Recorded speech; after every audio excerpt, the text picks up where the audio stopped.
Hund, HUND. F. Hund. And R.S. Mulliken. R.S.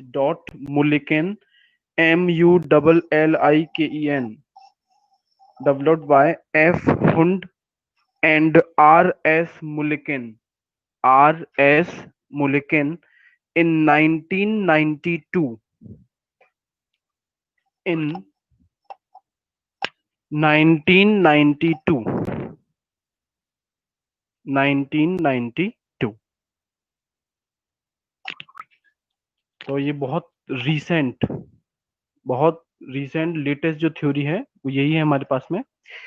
इस theory के important postulates कि theory क्या कहती है, क्या समझाती है, किस तरीके से एक्सप्लेनेशन देती है मॉलिक्यूल्स का, ये हम लोग पढ़ेंगे। तो इंपॉर्टेंट फीचर्स या फिर इसको आप important postulates of molecular orbital theory.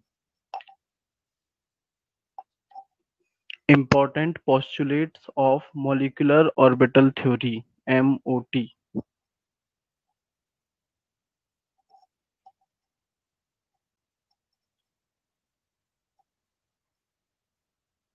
First point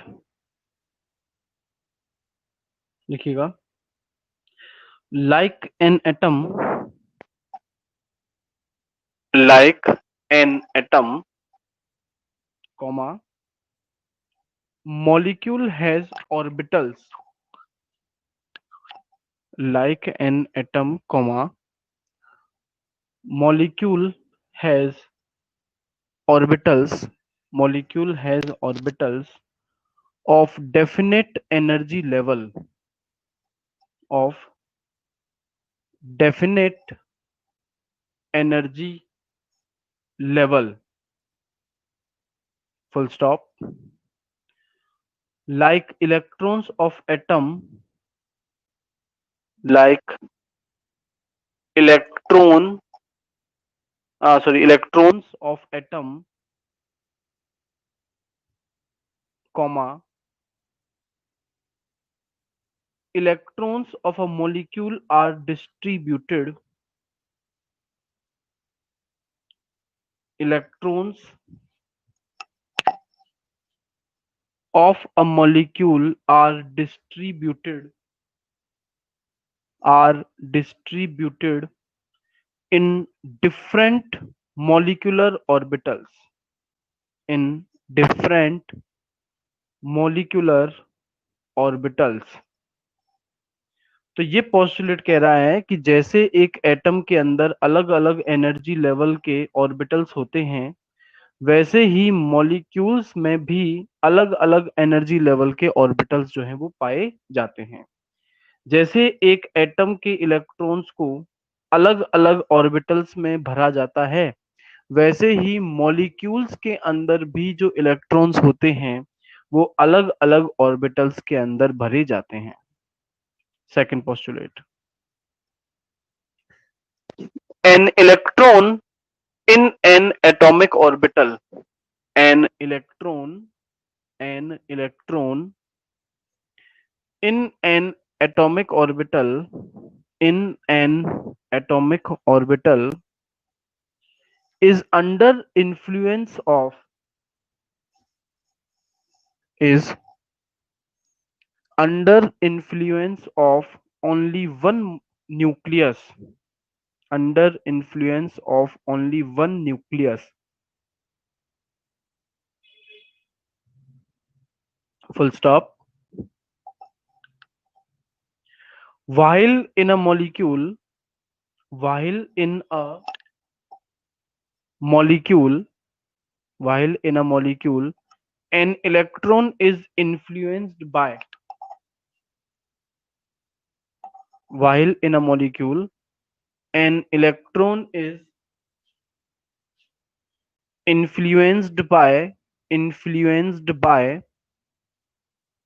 two or more nuclei two or more nuclei depending upon the depending upon the upon the depending upon the number of atoms present in a molecule, depending upon the number of atoms present in a molecule, depending upon the number of atoms present in a molecule, full stop. Thus thus an atomic orbital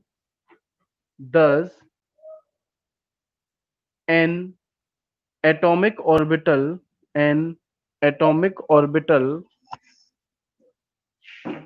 thus an atomic orbital is monocentric is monocentric.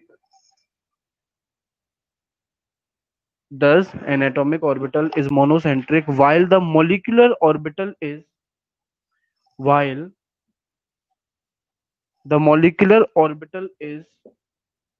polycentric. While the molecular orbital is polycentric. Full stop. ये postulate कहता है कि एक atom के अंदर तो एक ही nucleus होता है, तो जो एटम के इलेक्ट्रॉन्स होते हैं उन पर जो असर होता है वो सिर्फ एक न्यूक्लियस की वजह से होता है, पर एक मॉलिक्यूल में एक से ज्यादा न्यूक्लिया जो हैं वो पाए जाते हैं। तो एक मॉलिक्यूल के अंदर जो इलेक्ट्रॉन है उसको एक से ज्यादा न्यूक्लियस जो है वो अफेक्ट करते हैं। इस वजह से अपन कह सकते हैं कि एक एटॉमिक ऑर्बिटल तो मोनोसेंट्रिक होता है, मतलब उसमें एक ही न्यूक्लियस है, और जबकि एक मॉलिक्यूलर ऑर्बिटल जो होता है वो पॉलीसेंट्रिक होता है, उसमें एक से ज्यादा न्यूक्लियस पाए जाते हैं। नेक्स्ट पोस्टुलेट लिखो, अगला पोस्टुलेट लिखो, लिखिएगा। The atomic orbitals the atomic orbitals of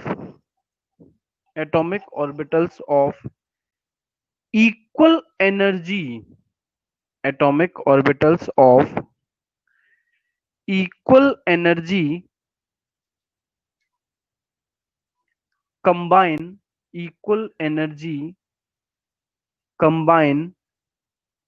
to form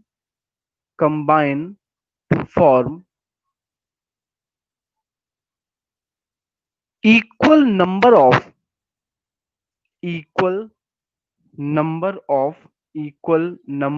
new molecular orbitals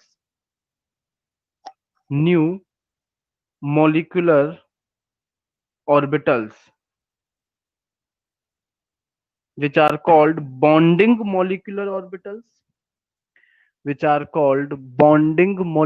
orbitals, short में BMO, bonding molecular orbitals, short में BMO, and anti-bonding molecular orbitals,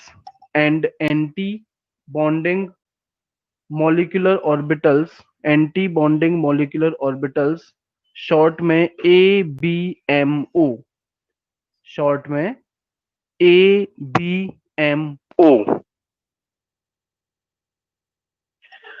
तो ये पोस्टुलेट कहता है, और ये काफी इंपॉर्टेंट पोस्टुलेट है, ये कहता है कि आपके एटॉमिक ऑर्बिटल्स आपस में कंबाइन होकर के नए मॉलिक्यूलर ऑर्बिटल्स बनाते हैं, पर जैसा पॉइंट में लिखा है सिर्फ वो ऑर्बिटल जिनकी एनर्जी सेम होती है, इक्वल होती है।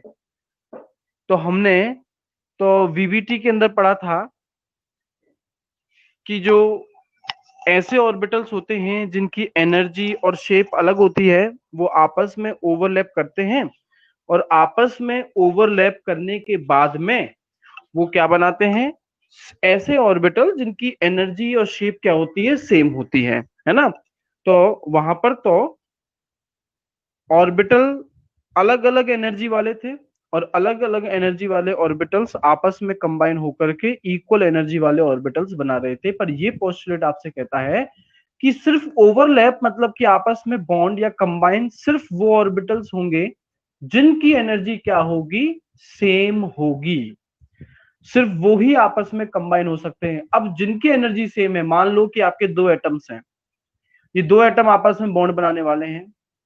इन दोनों एटम्स के अंदर एक एटम में ऑर्बिटल है 1s और दूसरे में भी है, और दूसरे में है 2s, सॉरी, एक ऑर्बिटल में 1s और 2s है, और ऐसे ही दूसरे एटम के ऑर्बिटल में भी 1s और 2s है। तो ये पॉइंट कह रहा है कि एक एटम का 1s दूसरे एटम के 1s के साथ ही बॉन्ड बना सकता है, दूसरे एटम के 2s के साथ बॉन्ड नहीं बना सकता, क्योंकि 1s और 2s इन दोनों की ही एनर्जी क्या होंगी, एनर्जी डिफरेंट होंगी, अलग होंगी, है ना। और ऐसे ही 2s जो है वो सिर्फ दूसरे एटम के 2s के साथ में ही बॉन्ड बना सकता है, 1s के साथ में या 2p के साथ में बॉन्ड नहीं बना सकता, क्योंकि इनकी एनर्जीज क्या होंगी, डिफरेंट होंगी। तो सिर्फ सेम एनर्जी वाले एटॉमिक ऑर्बिटल्स ही आपस में कंबाइन होकर के मॉलिक्यूलर ऑर्बिटल बनाते हैं। और जितने एटॉमिक ऑर्बिटल्स होते हैं टोटल, जैसे मान लो दो एटॉमिक ऑर्बिटल एक एटम के थे और दो एटॉमिक ऑर्बिटल दूसरे एटम के थे, तो टोटल कितने हो गए, 4। इतने ही नए मॉलिक्यूलर ऑर्बिटल्स बनेंगे, मतलब 4 ही नए मॉलिक्यूलर ऑर्बिटल्स बनेंगे, और इन नए मॉलिक्यूलर ऑर्बिटल्स के नाम होते हैं या तो बीएमओ, बॉन्डिंग मॉलिक्यूलर ऑर्बिटल्स, या फिर ABMO, anti bonding molecular orbitals. लिखिएगा next postulate. The total number of molecular orbitals formed, the total number of molecular orbitals formed, the total number of molecular orbitals formed are equal to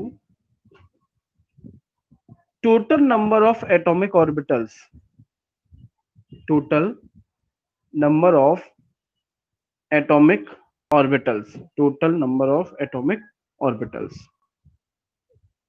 full stop. half of the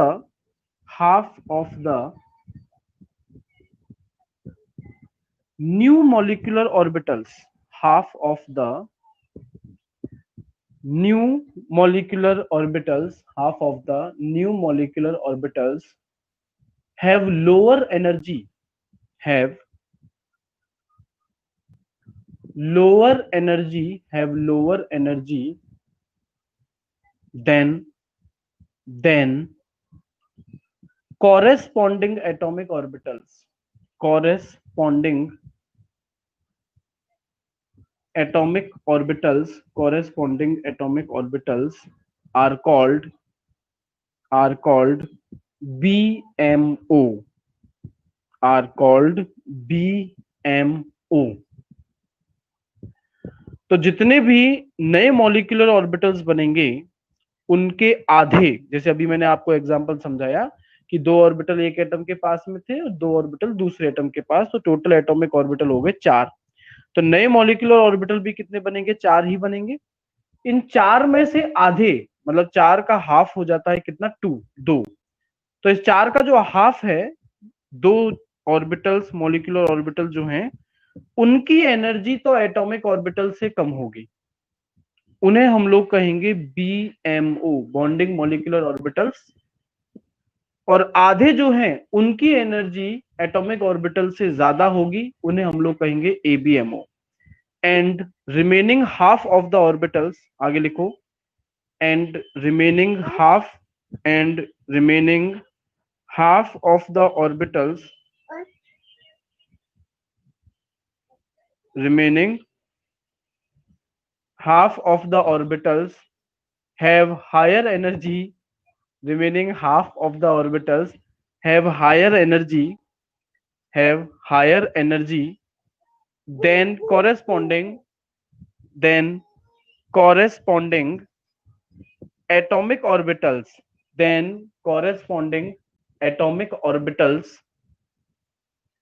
are called ABMO, are called ABMO।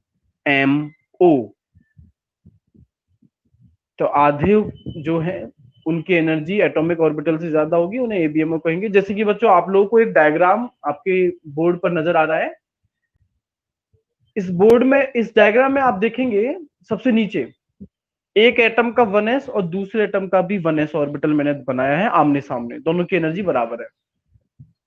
तो ये total atomic orbital हो गए 2। इसका मतलब इनकी वजह से जो नए मॉलिक्यूलर ऑर्बिटल बनेंगे वो भी कितने होंगे, 2।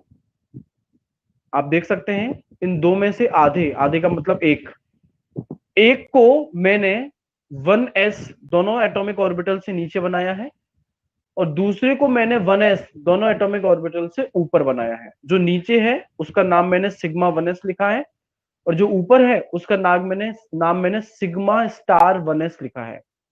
तो यहाँ सिग्मा 1s तो बीएमओ है, बॉन्डिंग मॉलिक्यूलर ऑर्बिटल, जिसकी एनर्जी एटॉमिक ऑर्बिटल से भी कम है, और सिग्मा स्टार 1s जो है वो यहाँ एबीएमओ है, एंटी बॉन्डिंग मॉलिक्यूलर ऑर्बिटल, जिसकी एनर्जी एटॉमिक ऑर्बिटल से भी ज्यादा है।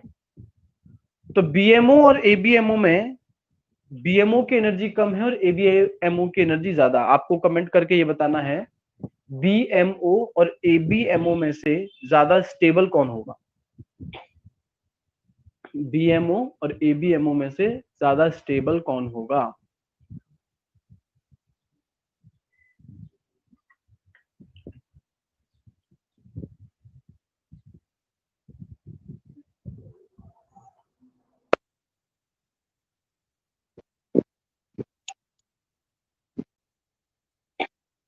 हमें पता है कि स्टेबिलिटी जो है वो एनर्जी के इनवर्सली प्रोपोर्शनल है।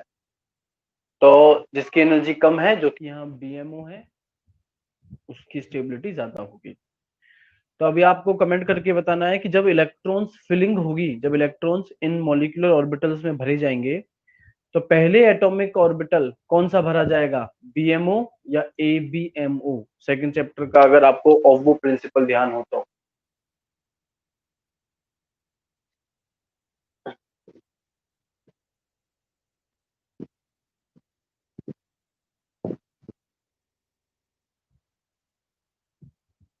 पहले कौन सा ऑर्बिटल भरा जाएगा इलेक्ट्रॉन्स के थ्रू, बीएमओ या एबीएमओ। सेकंड चैप्टर में पढ़ा था हमने ये रूल, ऑफ वो प्रिंसिपल।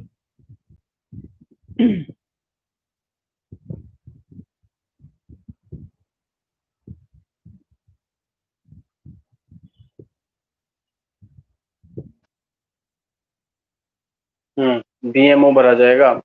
ऑफ वो प्रिंसिपल कहता है कि इलेक्ट्रॉन्स को ऑर्बिटल्स में भरा जाता है उनके एनर्जी के इंक्रीजिंग ऑर्डर में, पहले उसमें जिसकी एनर्जी कम, उसके बाद उसमें जिसकी एनर्जी ज्यादा।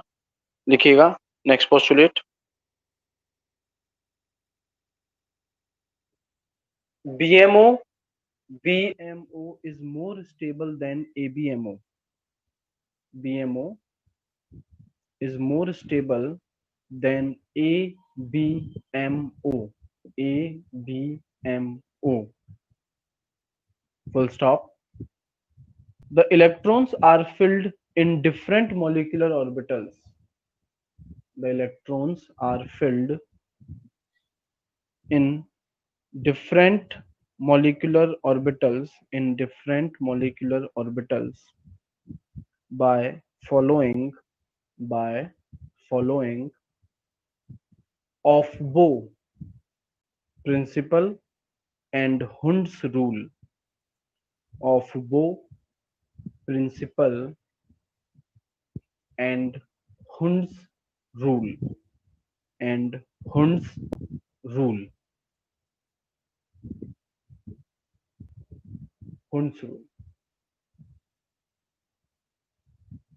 तो बच्चों यहाँ हम लोग क्या करते हैं, दो एटम्स के बीच में जो बॉन्ड फॉर्मेशन दिखाते हैं या जो मॉलिक्यूल का फॉर्मेशन दिखाते हैं, उसको एनर्जी लेवल डायग्राम, जैसे आपने सबसे पहले VSCPR में पढ़े स्ट्रक्चर्स, ज्योमेट्रीज एंड शेप, फिर आपने VBT में पढ़े हाइब्रिड डायग्राम्स, किसी मॉलिक्यूल को एक्सप्लेन करने के लिए उनका हाइब्रिड डायग्राम बनाया था। यहाँ हम लोग पढ़ते हैं एनर्जी लेवल डायग्राम्स, जिसमें किसी भी मॉलिक्यूल की बॉन्ड फॉर्मेशन को समझाने के लिए उसके जो दो एटम्स हैं उनके मॉलिक्यूलर ऑर्बिटल्स का एनर्जी लेवल बनाया जाता है। तो बच्चों मैंने आप लोगों के लिए ये एक एनर्जी लेवल डायग्राम बनाया है। ये एनर्जी लेवल डायग्राम N2 तक नाइट्रोजन नाइट्रोजन तक, hydrogen, helium, lithium, beryllium, boron, carbon और नाइट्रोजन, यहां तक के लिए ये एनर्जी लेवल डायग्राम हम लोग पढ़ते हैं। इसके बाद वालों के लिए एनर्जी लेवल डायग्राम हम लोग नेक्स्ट क्लास में बात करेंगे, है ना। तो ये जो डायग्राम मैंने बनाया है ये अप टू N2, N2 का मतलब दो नाइट्रोजन के एटम आपस में जब बॉन्ड बनाते हैं उस तक के लिए हम लोग इसे फॉलो करते हैं, जिसमें आप देख रहे हैं कॉन्फ़िगरेशन 1s 2s और 2p। 1s एक एटम का 1s दूसरे एटम का 1s आपस में कंबाइन हो रहे हैं और दो नए मॉलिक्यूलर ऑर्बिटल बन रहे हैं, जिनमें से आधों की एनर्जी कम है, आधों की एनर्जी ज्यादा। जो कम है वो है आपका यहाँ सिग्मा 1s, जिसकी ज्यादा है वो है सिग्मा स्टार 1s। तो सिग्मा 1s तो बीएमओ है, सिग्मा स्टार 1s जो है वो एबीएमओ है। फिर ऐसे ही जब दोनों एटम्स के 2s आपस में कंबाइन करेंगे, तो एक एटम का 2s दूसरे एटम का 2s, तो टोटल आपके कितने हो गए, टोटल एटम दो, ऑर्बिटल दो हो गए, एक का एक 2s और एक का एक 2s। तो नए जो मॉलिक्यूलर ऑर्बिटल इन दोनों की वजह से बनेंगे, उन दोनों में से आधों की एनर्जी तो कम, जिसको मैंने सिग्मा 2s लिखा है, ये तो है बीएमओ, और आधे की एनर्जी ज्यादा, जिसको मैंने सिग्मा स्टार 2s लिखा है, ये एबीएमओ है।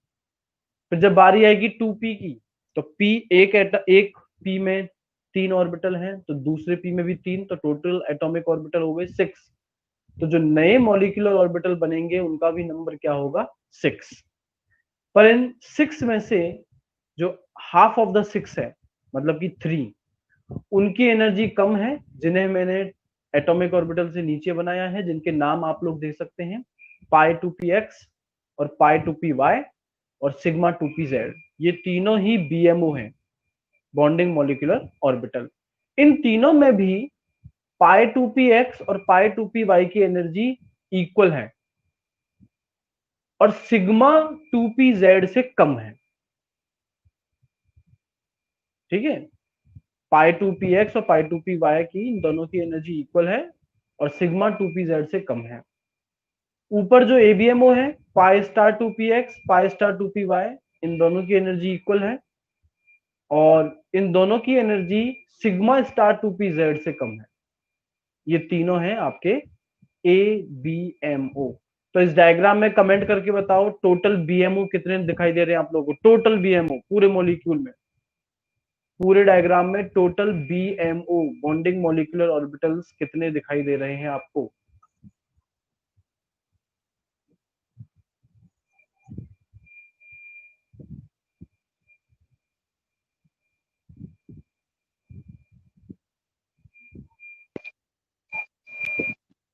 विशाल को 6 नजर आ रहे हैं, सुमित को 3 नजर आ रहे हैं, खुशी को 3, वीरेंद्र को 3।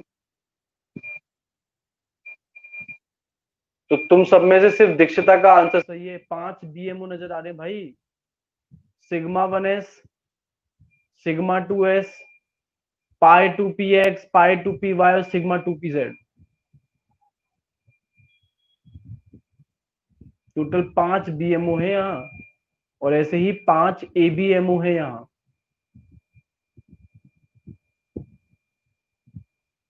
अच्छे से ये एनर्जी लेवल डायग्राम बनाओ और इसके नीचे लिख देना energy level diagram up to N2 molecule.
जब बना ले तब कमेंट कर दीजिएगा बच्चों।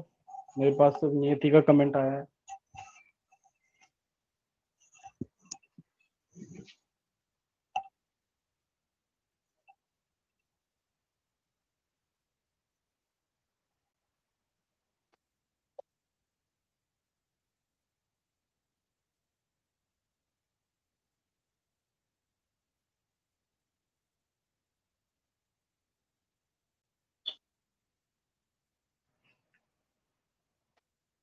चलिए, मेरे पास में 3 कमेंट आ गए हैं, तो आई होप आप लोगों ने बना लिया होगा।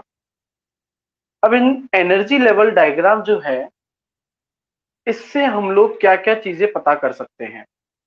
किसी भी मॉलिक्यूल के एनर्जी लेवल डायग्राम से हम लोग जो चीजें पता कर सकते हैं, उनमें सबसे पहला है bond order, which determines the stability of a molecule.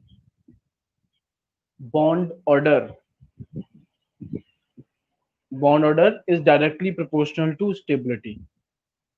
किसी मॉलिक्यूल का बॉन्ड ऑर्डर जितना ज्यादा आता है, उतना ही ज्यादा उसकी स्टेबिलिटी होती है। बॉन्ड ऑर्डर, जिसको कैलकुलेट करने का फॉर्मूला है half multiply by total number of electrons in BMO minus total number of electrons in ABMO. Formula लिख लो और बाद में फिर लिख देना bond order directly proportional to stability. Bond order का फॉर्मूला है हाफ मल्टीप्लाई बाय ब्रैकेट के अंदर total number of electrons in BMO minus total number of electrons in ABMO.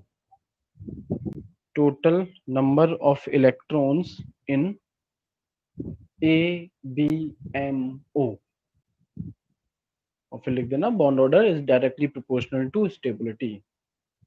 जिस मॉलिक्यूल का बॉन्ड ऑर्डर जितना ज्यादा होगा, उसकी स्टेबिलिटी जो है वो उतनी ही ज्यादा आएगी।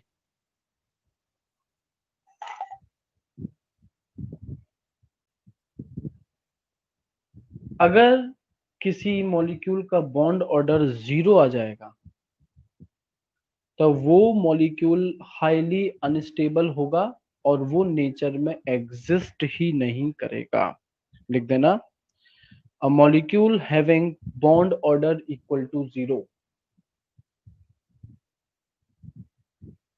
अ molecule having bond order equal to zero is highly unstable,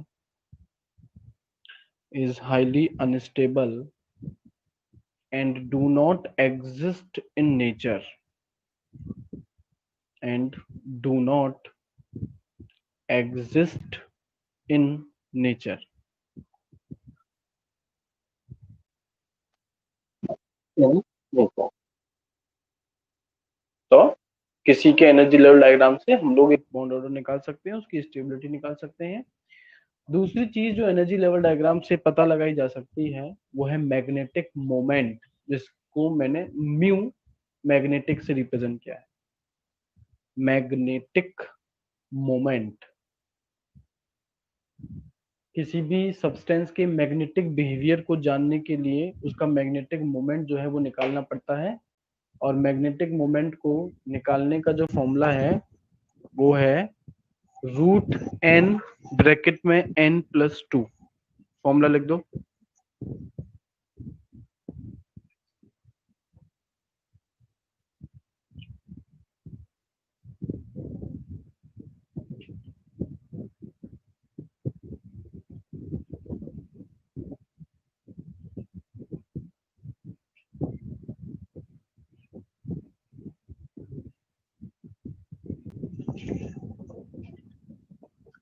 root, और रूट के अंदर है n मल्टीप्लाई बाय ब्रैकेट में n+2। यूनिट है बीएम। बीएम की फुल फॉर्म है बोहर मैग्नेटोन, BOHR, नील Bohr, Bohr magneton, MAGNETON, magneton. Unit है Bohr magneton, BM.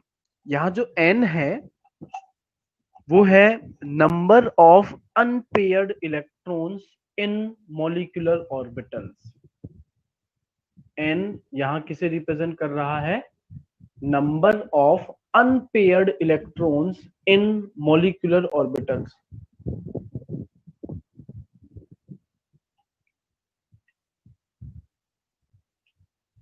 कि मॉलिक्यूलर ऑर्बिटल्स में टोटल अनपेयर्ड इलेक्ट्रॉन कितने? देखो हमें पता है कि भाई एक ऑर्बिटल में 2 इलेक्ट्रॉन ज्यादा से ज्यादा आ सकते हैं। अगर 2 इलेक्ट्रॉन है तो पेयर्ड है, अगर एक ही इलेक्ट्रॉन है तो आप उसे अनपेयर्ड कहते हैं। अगर म्यू मैग्नेटिक 0 आया तो ऐसे सब्सटेंस को बोलते हैं डायामैग्नेटिक सब्सटेंस। म्यू मैग्नेटिक 0 आया तो ऐसे सब्सटेंस को हम लोग बोलते हैं डायामैग्नेटिक सब्सटेंस। और अगर म्यू मैग्नेटिक 0 नहीं आया तो ऐसे सब्सटेंस को हम लोग बोलते हैं पैरामैग्नेटिक सब्सटेंस। लिख दो। If mu magnetic is equal to 0, if mu magnetic is equal to 0, then such substances are called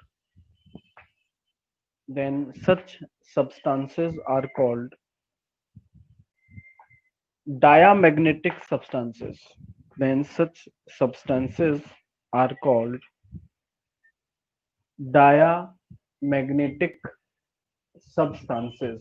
Diamagnetic substances. Full stop. These diamagnetic substances, these diamagnetic substances are weakly, WEAKLY, are weakly repelled by, are weakly repelled by, weakly repelled by external magnetic field, external magnetic field। तो इन diamagnetic substances को जब आप किसी दूसरे magnet के पास रखते हैं तो वो मैग्नेट इन्हें वीकली रिपेल कर देता है, दूर फेंक देता है। अगली लाइन से लिखना।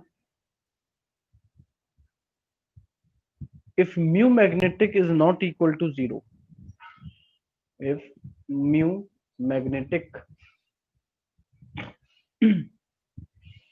is not equal to zero, is not equal to zero,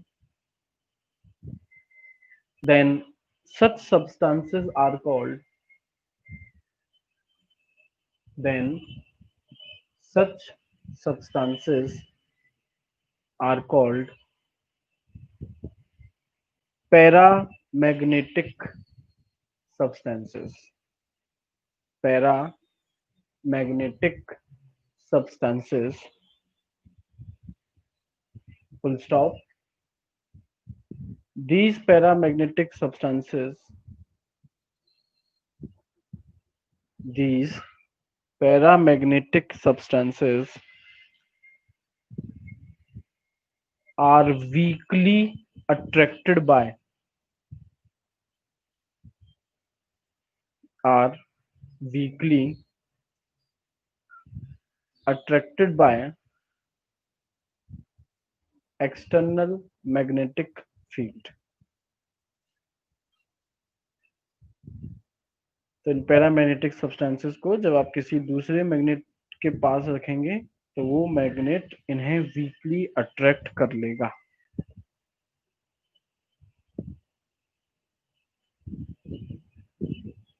अगला पॉइंट, मतलब अगली लाइन से लिखो. Generally diamagnetic substances are colourless. Generally diamagnetic substances are colorless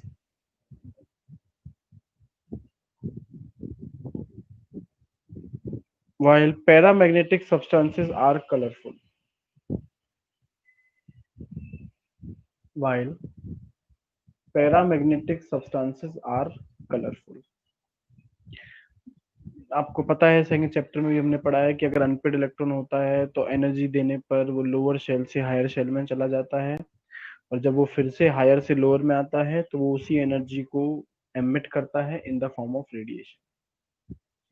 इसके अलावा जो एनर्जी लेवल डायग्राम से हम लोग चीज पता कर सकते हैं या आपसे पूछी जा सकती है, वो है electronic configuration of molecular orbitals. Electronic configuration of molecular orbitals. तो ऑफ वो प्रिंसिपल के अकॉर्डिंग इलेक्ट्रॉनिक कॉन्फ़िगरेशन लिखना हो तो सबसे पहले सिग्मा 1s वो भरा जाएगा, उसके बाद सिग्मा स्टार 1s, फिर सिग्मा 2s, फिर सिग्मा स्टार 2s, उसके बाद में पाई 2px और उसकी एनर्जी इक्वल है पाई 2pyk. तो इन दोनों की एनर्जी इक्वल रख के आपको रखनी है जैसे मैंने लिखा है. उसके बाद में सिग्मा 2pz, उसके बाद में पाई स्टार 2px और पाई स्टार 2py की एनर्जी इक्वल है तो ये रखे जाएंगे, और उसके बाद में sigma star 2pz, sigma star 2pz.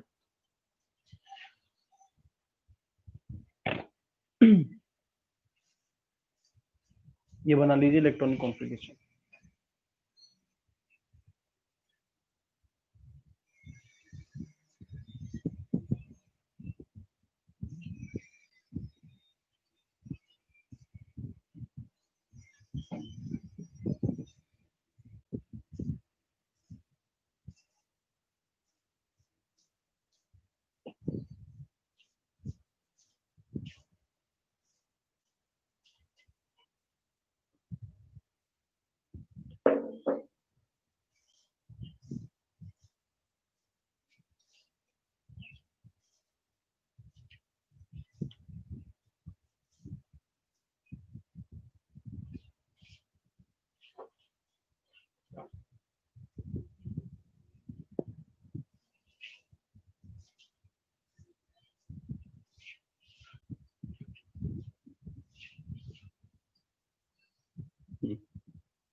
तो बच्चों ये आपके पोस्टुलेट्स हो जाते हैं ओवर.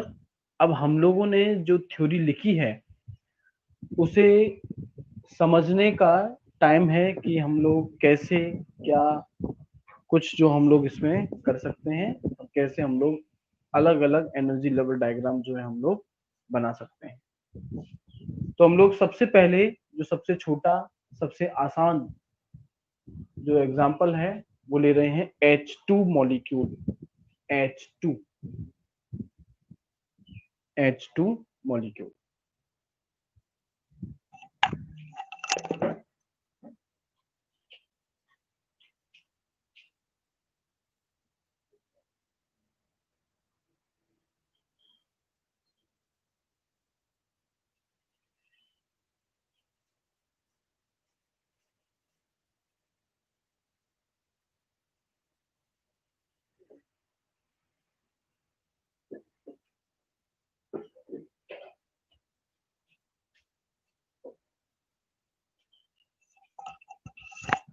तो बच्चों H2 मॉलिक्यूल में हमें दो टोटल हाइड्रोजन के एटम्स लेने होते हैं।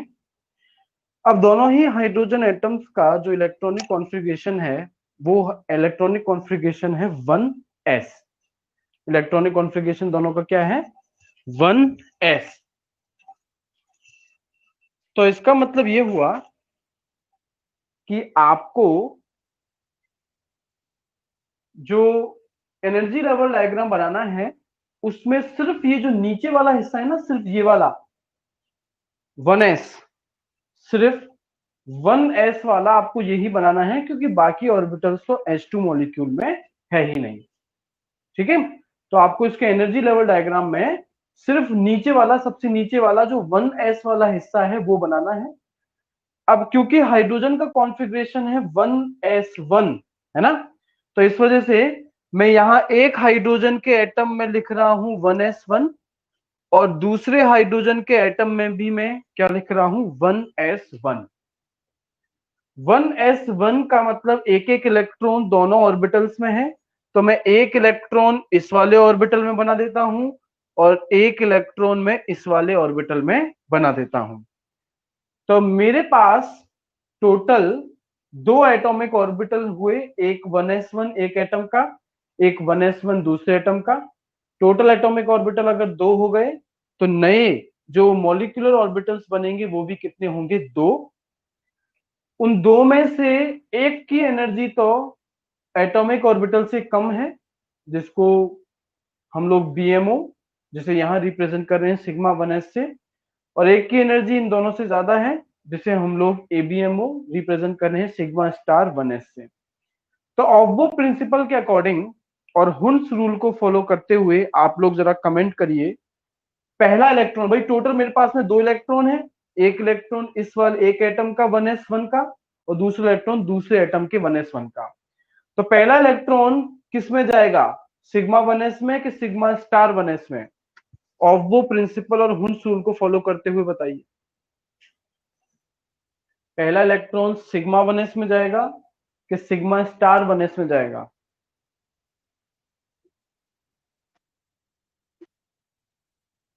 पहला इलेक्ट्रॉन सिग्मा 1s या सिग्मा स्टार 1s? ठीक है, सिग्मा 1s। तो मैंने एक इलेक्ट्रॉन भर दिया सिग्मा 1s में, पर मेरे पास में टोटल इलेक्ट्रॉन है दो। अब मुझे बताओ ऑब्बो प्रिंसिपल और हुन्स रूल के अकॉर्डिंग दूसरा इलेक्ट्रॉन किस में जाएगा? सिग्मा 1s या सिग्मा स्टार 1s? दूसरा इलेक्ट्रॉन किस में जाएगा ऑब्बो प्रिंसिपल और हुन्स रूल के अकॉर्डिंग? सिग्मा 1s या सिग्मा स्टार 1s में?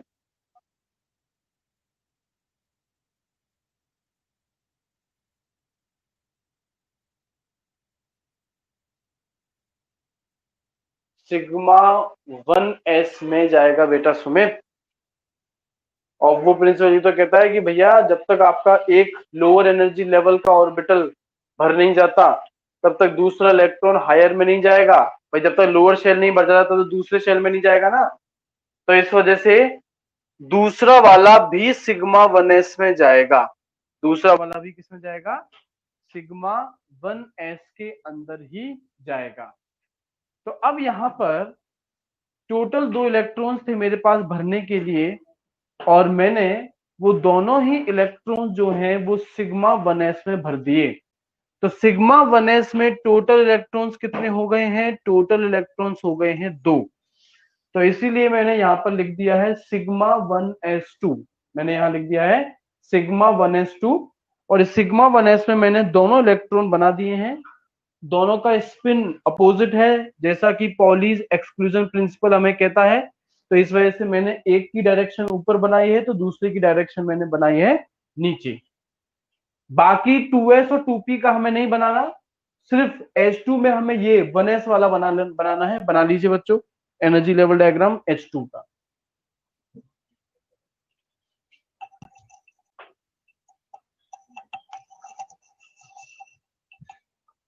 H2 का एनर्जी लेवल डायग्राम बना लीजिए। इसमें सिर्फ हमें जो 1s वाला हिस्सा है सिर्फ वही हमें बनाना है, क्योंकि हाइड्रोजन में 1s ही होता है, 2s तक नहीं होता इसमें।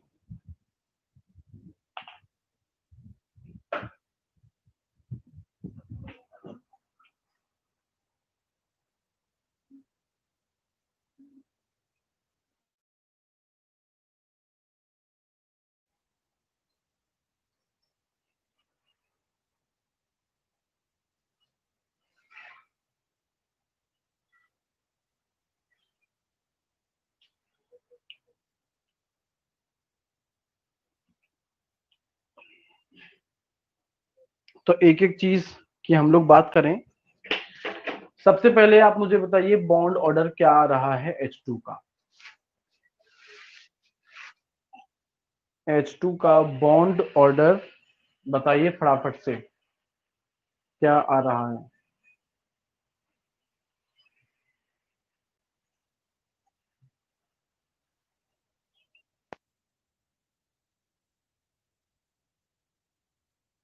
तो टोटल नंबर ऑफ बीएमओ में इलेक्ट्रॉन है बच्चों 2, एबीएमओ में 0। तो इस हिसाब से बॉन्ड ऑर्डर आ रहा है 1। अब आपको बताना है म्यू मैग्नेटिक, मैग्नेटिक मोमेंट कितना आ रहा है? मॉलिक्यूलर ऑर्बिटल सिग्मा 1s और सिग्मा स्टार 1s, इनमें आपको कितने अनपेयर्ड इलेक्ट्रॉन नजर आ रहे हैं उसके हिसाब से जवाब दीजिए।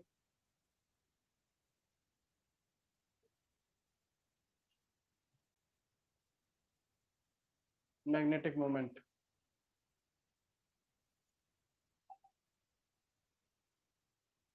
कितने अनपेयर्ड इलेक्ट्रॉन्स हैं? एक अनपेयर्ड इलेक्ट्रॉन का मतलब है एक ऐसा ऑर्बिटल जिसमें एक ही इलेक्ट्रॉन हो। अनपेयर्ड इलेक्ट्रॉन्स हैं 0, तो आपका मैग्नेटिक मोमेंट आएगा 0। अगर मैग्नेटिक मोमेंट 0 है तो इसका मैग्नेटिक बिहेवियर क्या लिखा जाएगा? पैरामैग्नेटिक या डायामैग्नेटिक?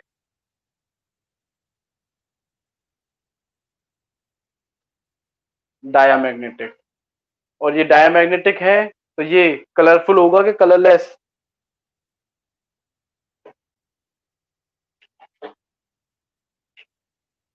कलरलेस।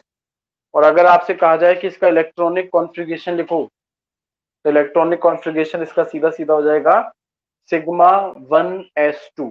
बस सिग्मा 1s2 इसका कॉन्फ़िगरेशन हो जाएगा। फटाफट से ये पांचों चीज, bond order, magnetic moment, magnetic behaviour, colourful है या कलरलेस, और इलेक्ट्रॉनिक कॉन्फ़िगरेशन, ये लिख दीजिए H2 मॉलिक्यूल के।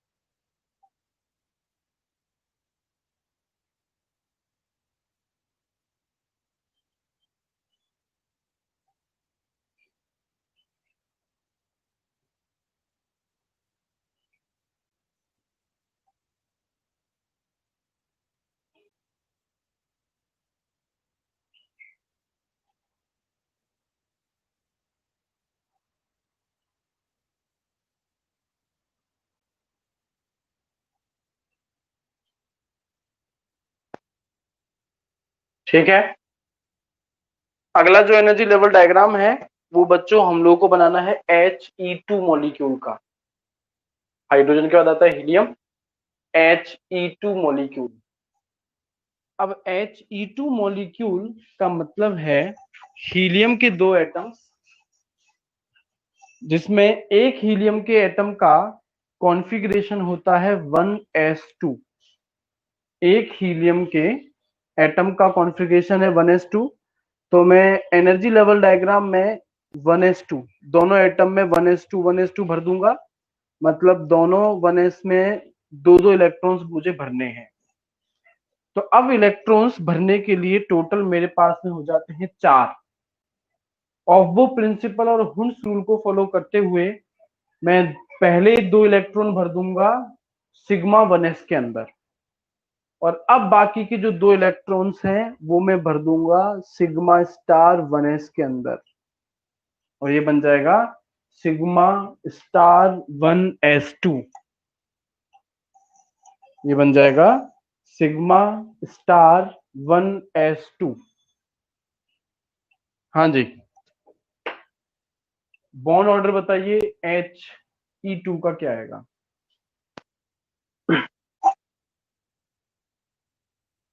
बॉन्ड ऑर्डर आएगा 0, और जिसके लिए 0 है मतलब वो नेचर में एग्जिस्ट ही नहीं कर सकता।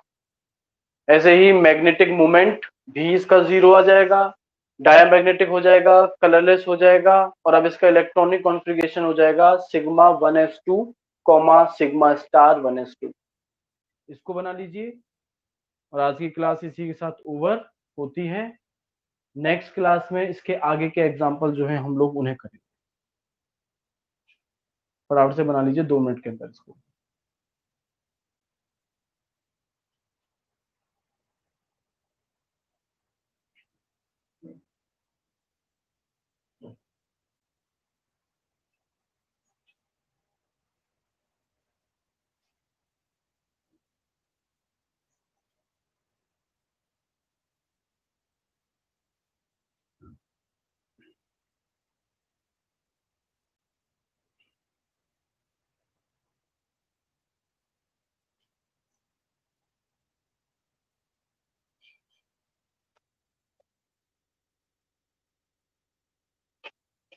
चलिए बच्चों, तो आपसे मैं नेक्स्ट क्लास में बात करूंगा। नेक्स्ट क्लास में हम लोग इसके और एग्जांपल्स जो हैं उसे करेंगे।